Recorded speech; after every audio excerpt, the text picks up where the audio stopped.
खून बेकार न जाए, मेरे खून का हिसाब हो गया।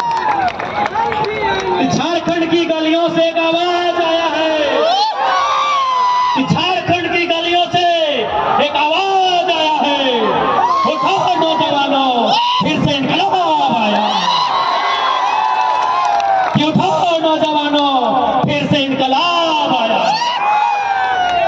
ये इनकलाब जो निकला है आज सीनों से, ये इनकलाब जो निकला है हक के सीनों से, ये जुल्म के पर्दों को फाड़ डालेंगे, ये जुल्म के पर्दों को फाड़ डालेंगे, जुल्मी सरकार को उखाड़ डालेंगे। तुम लाख चला लो गोलियां, ये कम नहीं होंगे, गर्दन कटेंगे लेकिन कम नहीं होंगे।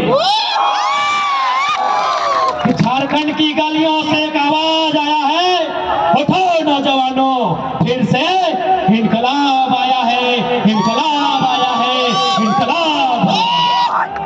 आप साथ दीजिए, आप शासन को बदलिए, पर शासन को बदलने का जिम्मा हम पे छोड़ दीजिए।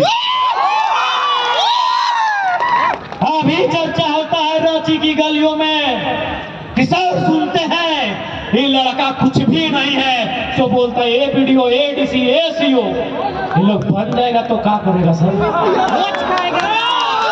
तो हम एक ही लाइन बोलेंगे, जो ईमानदार है उनका हम लोग नमन करते हैं, वंदन करते हैं, लेकिन जो गद्दार है, जो राक्षस है, जो बेईमान है, उसको उसी की भाषा में उत्तर देंगे।